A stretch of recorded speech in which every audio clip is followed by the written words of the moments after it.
미국의 한 의학 세미나에서 한 유명한 의사가 이런 이야기를 했다는 거예요. 만성 환자의 90%는 병을 두려워하는 데에서부터 시작한다라는 거예요. 무슨 이야기냐?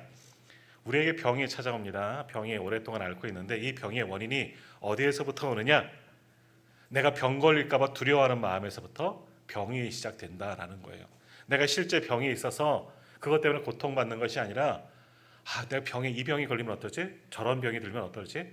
걱정하는 마음에서부터 병이 시작되어진다 하는 그런 이야기를 했다는 거예요. 그래서 이런 분들은 한번 가만히 생각해 보세요. 평소에도 괜히 기침을 많이 한다는 거죠. 그러면서 내가 혹시 감기 걸린 거 아닌가? 또 가슴 앓이 하면 내 가슴에 문제가 생긴 것은 아닌가? 위산 가다 현상을 보이고 늘 온몸이 쑤신다는 겁니다. 특별히 검사를 해보면 증세는 없는데 염려증이 병을 키운다 하는 그런 이야기고요. 실제 가만히 나를 보니까 그런 것 같지 않습니까? 가만히 보면 병은 없는데 그냥 뭔가 의심쩍은 모습이 우리에게 보여진다. 여기에서부터 진짜 병이 시작되어진다는 거예요. 자, 그러면 왜 두려워할까? 왜 이런 일들이 생길까? 두려워하기 때문에 우리는 연약하고 부족한 사람들이기 때문에 정말 내 안위가 걱정되고 염려되기 때문에 이런 마음들이 있기 때문에 두려워하는 거죠. 그러다 보면 이런 질병들도 찾아오게 된다는 겁니다. 자, 그러면 이런 병들, 이런 두려움 이기는 방법은 뭘까요? 오직 하나인 줄 믿습니다. 뭐겠습니까? 권사님 말씀하시네. 뭐예요? 예수 믿으면 되는 줄 믿습니다. 아멘. 예수 믿으면 되는 줄 믿습니다. 한번 믿어보세요. 진짜로 한번 믿어보세요. 가짜가 아니고 정말 예수 믿으면 모든 두려움이 사라지게 되고 우리의 모든 병도 다 깨끗하게 치료되고 찾아오지도 않는 줄 믿습니다. 예수 믿으면 됩니다. 근데 왜 그렇습니까? 주님을 알지 못하기 때문에 두렵습니다.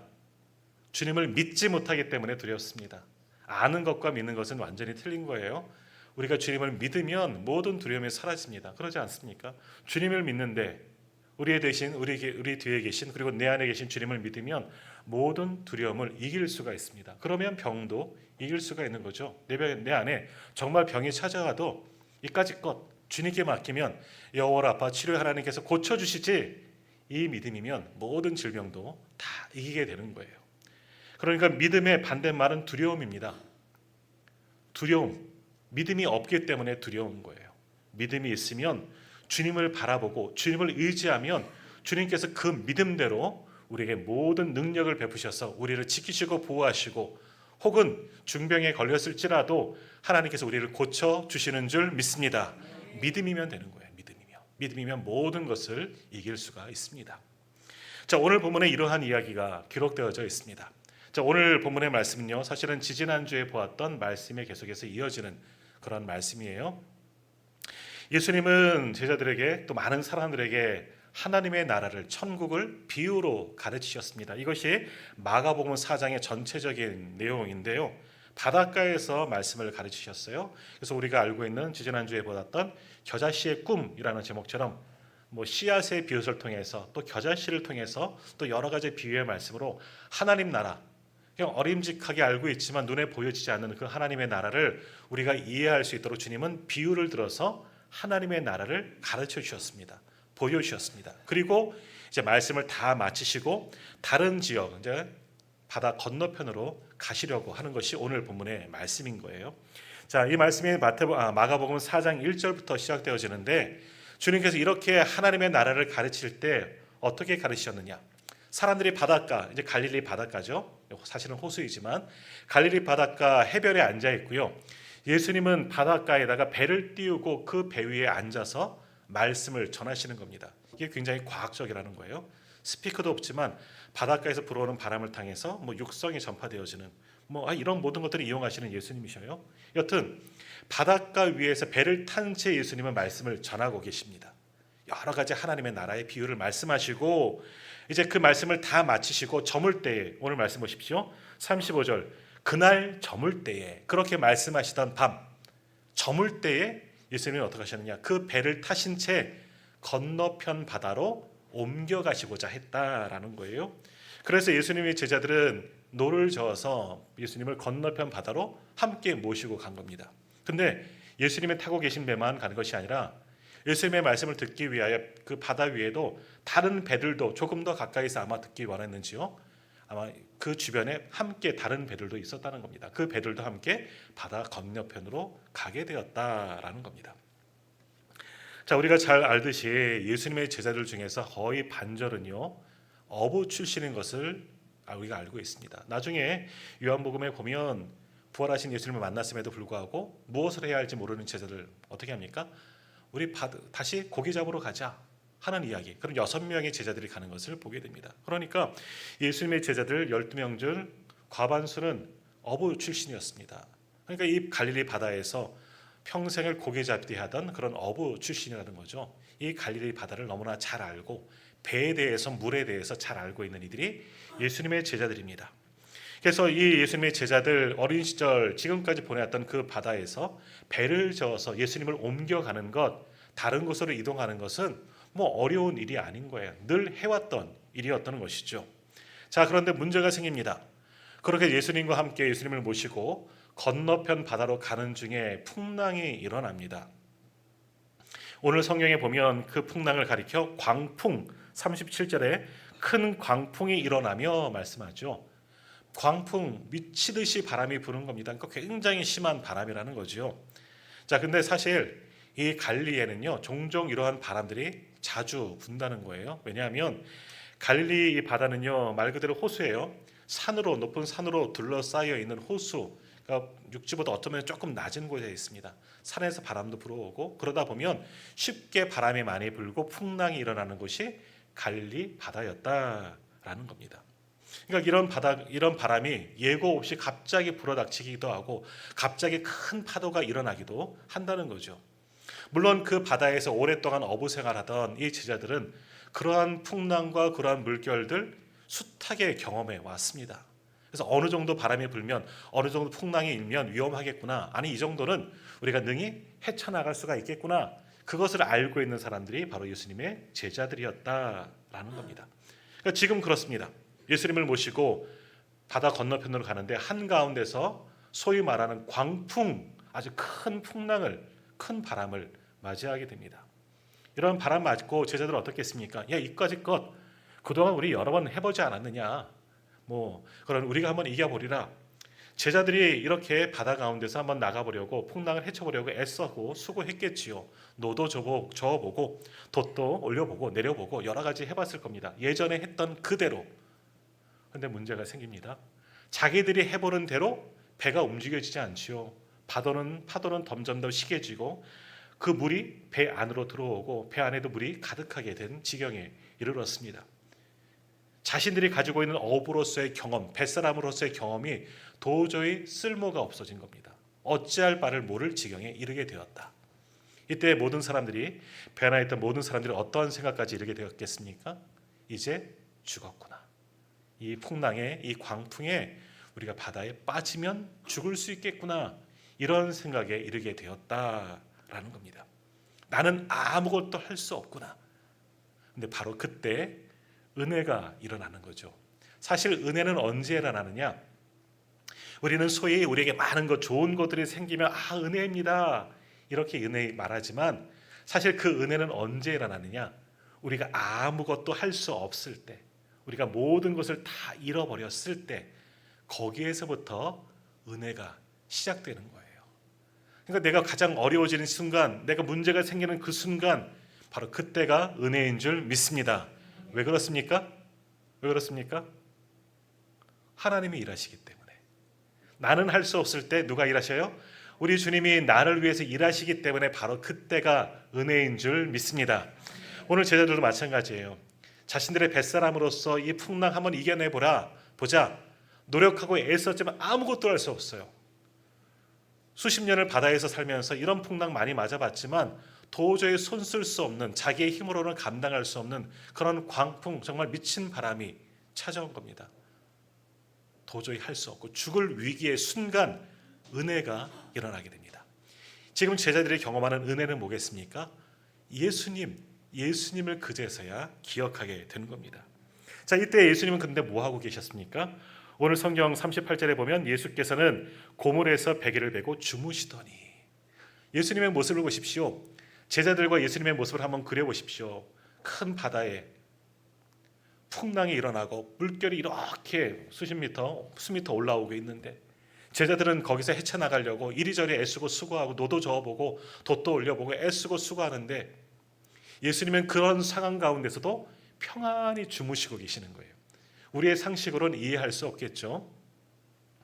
근데 제자들도 그런 예수님을 잊고 있었다는 거예요. 예수님의 능력과 예수님을 통한 여러 가지 것들을 경험했지만 가장 어려운 순간에 제자들은 예수님을 잊어버렸습니다. 왜 잊어버렸습니까? 예수님보다는 이 상황 속에서 누가 더 뛰어나다? 내가. 왜? 나는 뱃사람이었잖아요. 제자들은 어부 출신이잖아요. 예수님은 전공이 뭐셨어요? 공생의 전에? 목수예요, 목수. 목수 출신이고 자기는 어부 출신이면 바다에서 누가 더 잘하겠습니까? 당연히 자기들이겠죠. 예수님이 뭘 할 수 있을까? 아마 그런 생각도 있었을 거예요. 별로 도움이 되지 않을 거라. 왜? 바다는 우리가 더 잘 알기 때문에, 바다에 대해서, 특별히 이 갈릴리 바다에 대해서는 우리가 너무나 잘 알고 있기 때문에 이것 우리가 한번 해보리라, 그런 마음이 제자들에게 있었을 겁니다. 근데 뭐예요? 해봤더니 안 되는 겁니다. 내 힘으로, 내 지식으로, 내 재능으로, 내 경험으로 여러 가지 해봤는데 아무것도 할 수 없었습니다. 근데 아무것도 할 수 없는 것이 은혜입니다. 그리고 또 하나 은혜가 뭡니까? 예수님을 생각하는 것이 은혜인 줄 믿습니다. 제자들도 마찬가지예요. 내가 해봤더니 실패했습니다. 내가 내 경험으로 해봤더니 아무것도 안 되는 거예요. 도저히 이 상황을 이길 수가 없는 겁니다. 죽을 일만 남았습니다. 그런데 거기에서 은혜가 시작되어집니다. 아, 예수님이 계셨지. 예수님이 계셨지. 예수님 찾아보니까 정말 이 상황 속에서도 평안히 주무시는 예수님을 보게 되는 거죠.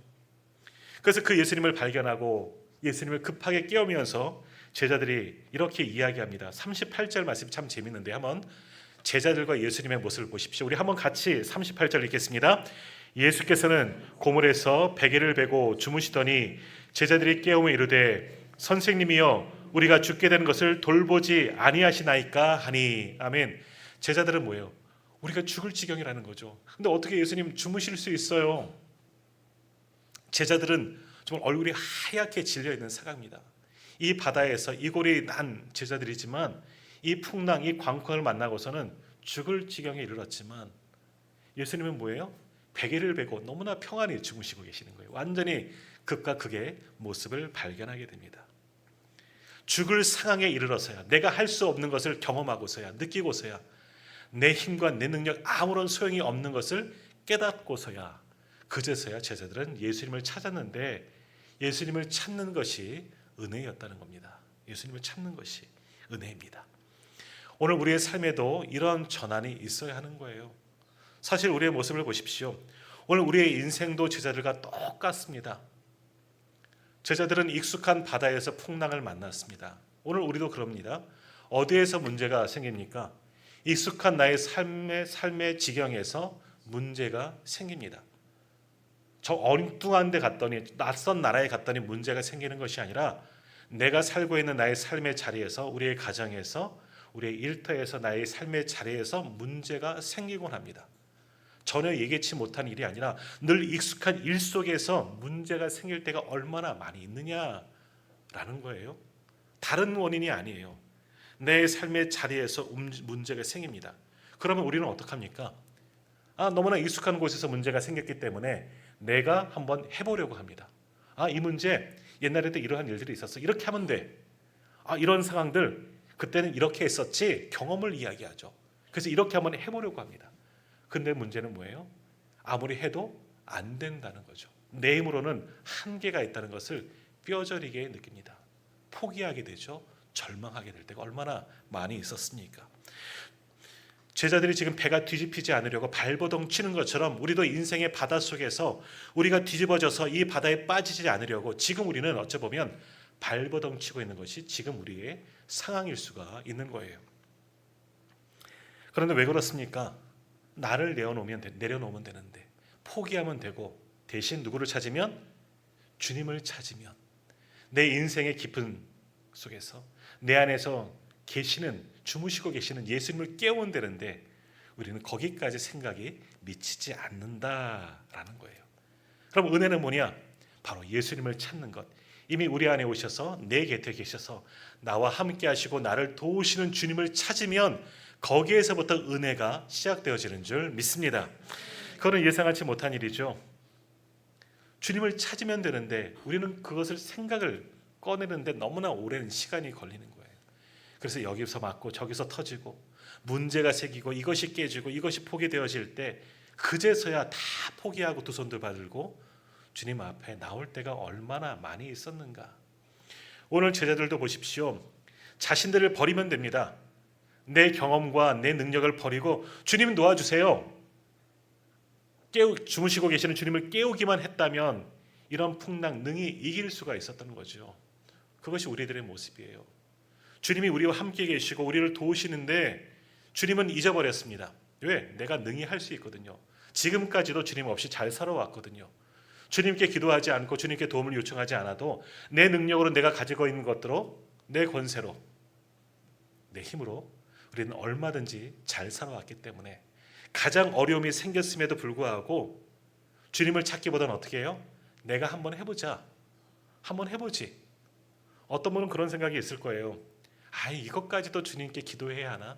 이런 것까지도 주님께 맡겨야 하나? 이런 것까지도 중보기도에 올려야 하나? 아니에요. 크든 적든 문제가 생기는 건 다 똑같습니다. 큰 문제든 작은 문제든 우리는 감당하기 어려운 거예요. 가장 쉬운 것은 주님을 찾으면 되는 줄 믿습니다. 주님을 찾기만 하면 되는 거예요. 그런데 한번 가만히 생각해 보십시오. 나에게 주님은 어디에 계십니까? 어찌 보면 뒷방에 계십니다. 잘 눈에 띄지 않는 곳에 계십니다. 주님은 우리 곁에서 또 내 안에 내주하셔서 우리와 함께 하시고 우리를 도우시기를 원하시지만 우리는 우리의 생각은 주님을 이미 잊어버리고 만지도 모릅니다. 주님이 저 뒷방에 계셔서 보이지 않는 곳에 계셔서 주님을 찾지 못하는 경우도 있죠. 그러놓고는 원망합니다. 주님 왜 나와 함께 하지 않으셨습니까? 내가 가장 어려울 때 주님은 어디 계셨습니까? 원망하던 입술이 오늘 우리들의 입술은 아니었습니까? 그런데 은혜는 뭐냐? 그런 어려운 상황 속에서 주님을 찾으면 거기에서부터 은혜가 시작되는 줄 믿습니다. 오늘 제자들이 늦었지만 주님을 찾은 것이 은혜예요. 주님을 찾아갑니다. 주님, 우리가 죽게 되었는데 왜 돌보지 않으십니까? 원망 섞인 하소연이지만 이것이 은혜예요. 오늘 우리도 마찬가지요. 모든 문제 속에서 어려움 속에서 주님만 찾으면 돼요. 주님, 죄송합니다. 이제 늦게 와서 이제라도 생각했습니다. 주님, 도와주세요. 나를 위해서 일하여 주세요. 주님을 찾으면 여기에서부터 모든 문제가 해결되는 줄 믿습니다. 이렇게 주님을 찾았을 때 오늘 본문을 보십시오. 제자들이 늦었지만 죽을 지경에 이르렀을 때 주님을 찾고 주님을 깨우고 주님께 나아갑니다. 그때 주님께서 무엇 하셨습니까? 오늘 말씀 한번 보십시오. 39절 같이 읽겠습니다. 예수께서 깨어 바람을 꾸짖으시며 바다더러 이르시되 잠잠하라 고요하라 하시니 바람이 그치고 아주 잔잔하여 지더라. 아멘. 주님 뭐야 무슨 일이야? 묻지 않으셨어요. 제자들을 깨운 것 다 이미 아신 거죠. 한 번에 해결해 주셨습니다. 잠잠하라 고요하라. 상황 끝 아니겠습니까? 주님이 깨어 일어나셨더니 주님을 나의 중심으로 모시어드렸더니 주님을 은혜의 자리로 높여드렸더니 주님의 은혜로 모든 것들이 한 방에 다 해결되어 버리고 말았습니다. 자신들이 해봤더니 아무것도 할 수 없었고 이 풍랑 이길 수가 없었는데 주님께 맡겼더니 갑자기 배가 빨리 가는 것도 아니지요. 뭐예요? 풍랑이 잔잔해졌어요. 광풍이 멈춰진 거예요. 바다가 잔잔해진 거죠. 놀라운 기적을 경험하게 된 겁니다. 이것이 은혜입니다. 주님께 모든 것을 맡기는 것이 은혜예요.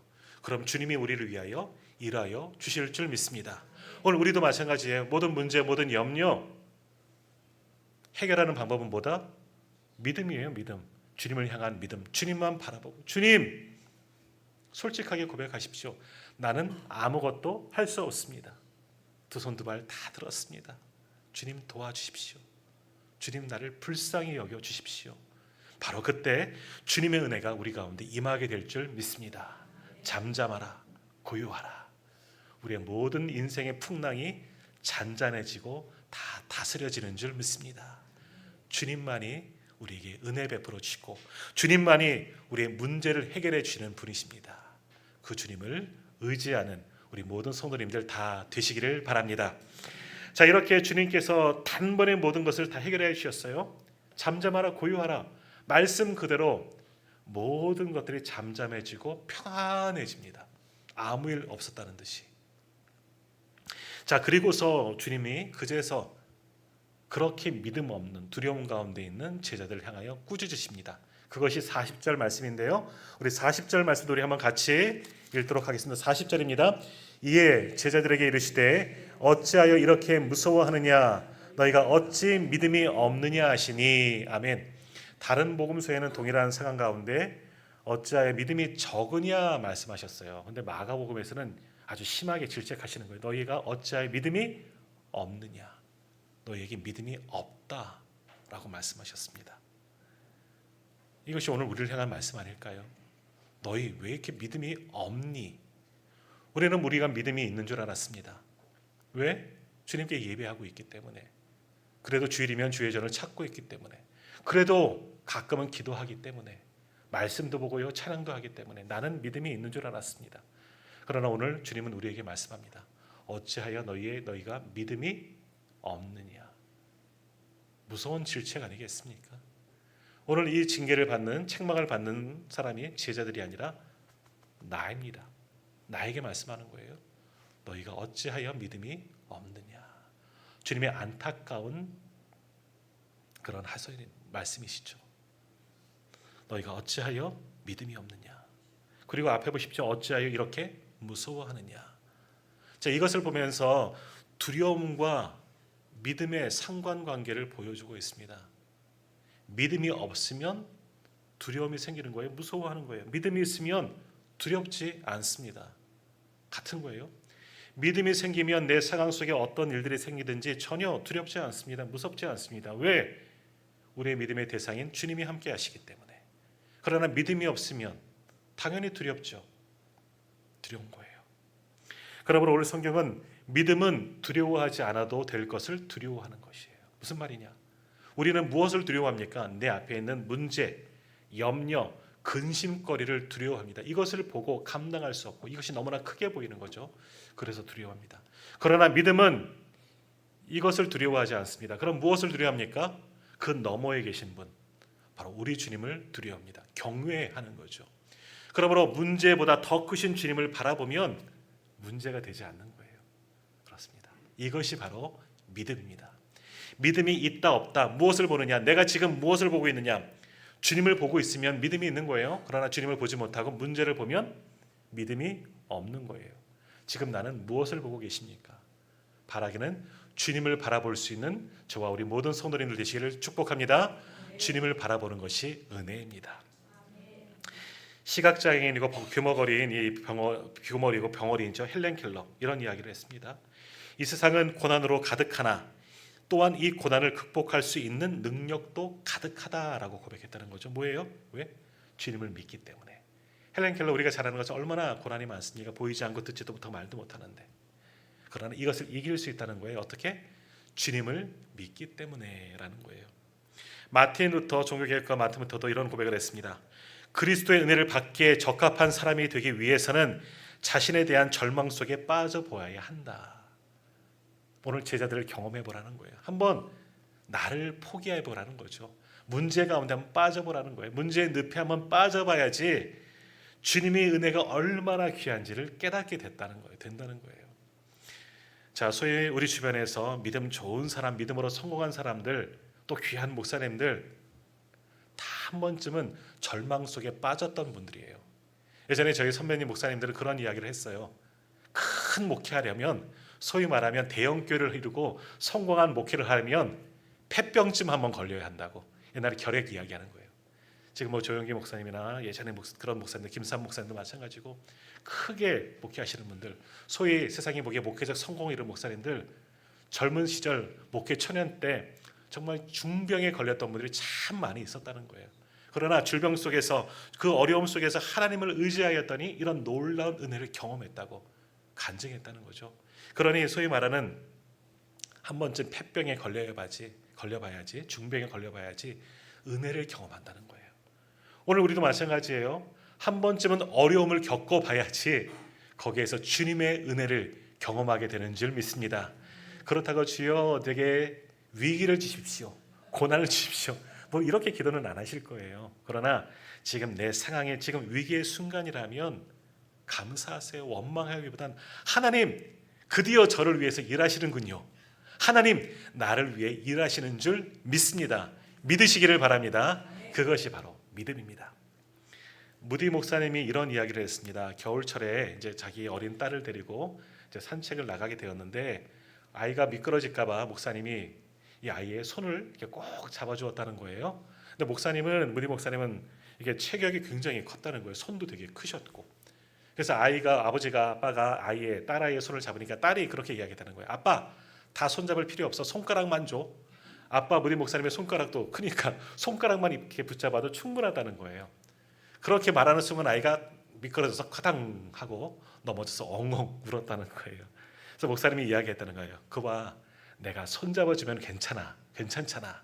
그러면서 손을 내밀었더니 그제서야 아이가 아빠의 손을 꼭 잡았다. 여기에 은혜가 있습니다.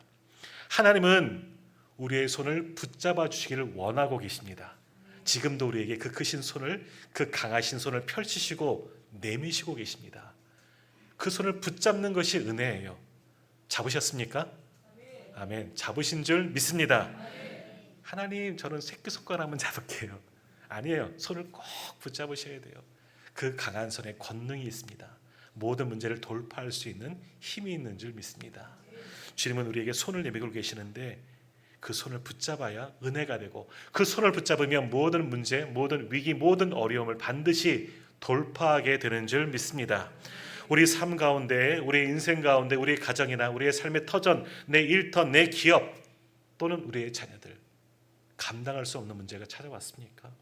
주님은 그 순간에 우리와 함께 하시길 원하시고 우리에게 손을 분명히 내밀고 계십니다. 그 주님의 손을 붙잡으십시오. 기도로 주님께 맡기십시오. 그러면 능히 주님께서 거기에서 그 문제의 수렁에서 우리를 건져 주시는 줄 믿습니다. 어떤 분이 배를 타고 여행을 하는데 오늘 본문과 같은 일을 만난 겁니다.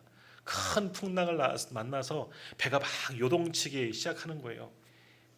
막 배 속도 울렁거리고 야 여기 있다가 이 객실에 앉아 있다 죽겠다.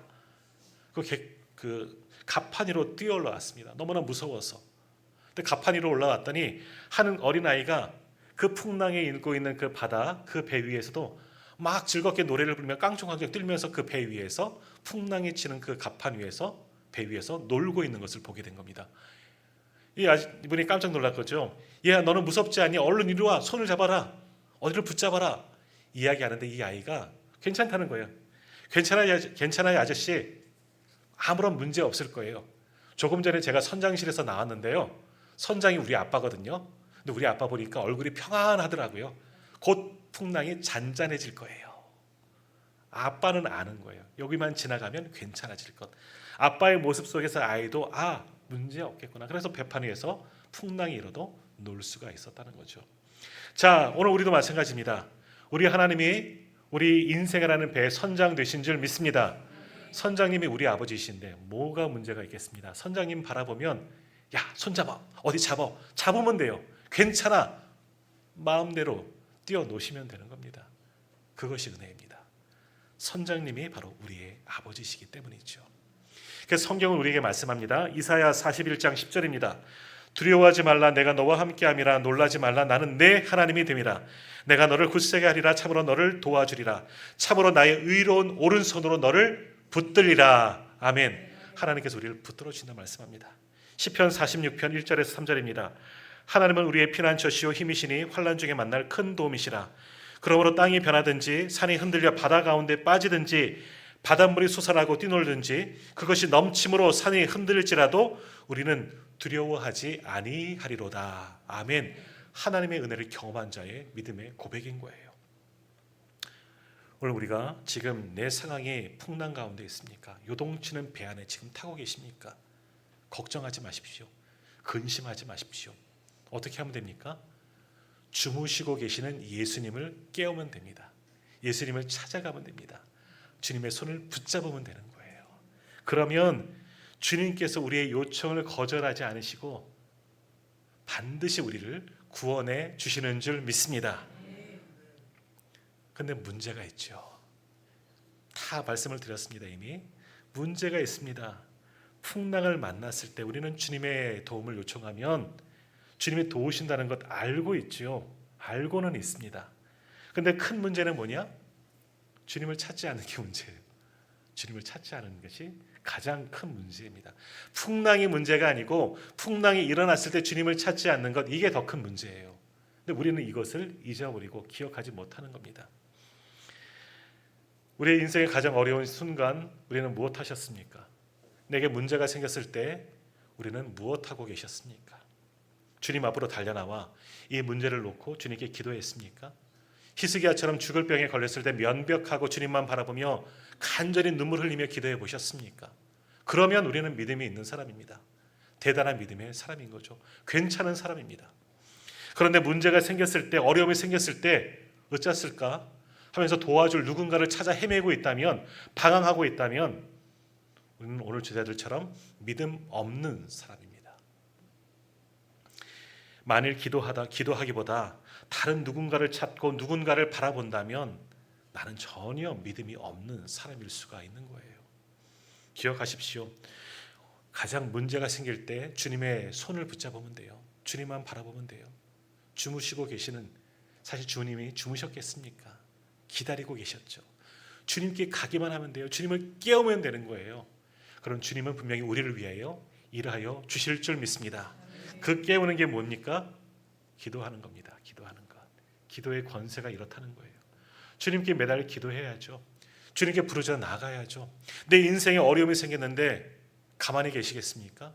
죽을 지경에 이르렀는데 그대로 침몰하는 배에 앉아 계시겠습니까? 기도해야죠. 주님께 매달려야죠. 주님께 모든 염려를 다 맡기고 기도할 때 우리 주님이 그 기도를 들으시고 우리를 반드시 구원해 주실 줄 믿습니다. 일하시는 줄 믿습니다. 기도가 은혜예요. 기도할 수 있는 것도 은혜입니다. 그러므로 우리의 인생의 풍랑을 만났을 때, 오늘 이 말씀처럼 광풍을 만났을 때도 두려워하지 마시고 기도하십시오. 주님 앞에 나와 간절히 엎드려 기도할 때 하나님 우리의 모든 풍랑을 잔잔하게 하여 주실 줄 믿습니다. 거기에서 우리를 구원해 주시는 줄 믿습니다. 기도함이 은혜이고 기도할 때 놀라운 기적의 은혜를 경험하게 될 줄 믿습니다. 그렇게 주님의 은혜를 경험하고 그것이 우리의 간증이로 되는, 그것을 자랑할 수 있는 저와 우리 모든 성도님들 다 되시기를 주님의 이름으로 축복합니다. 기도하겠습니다.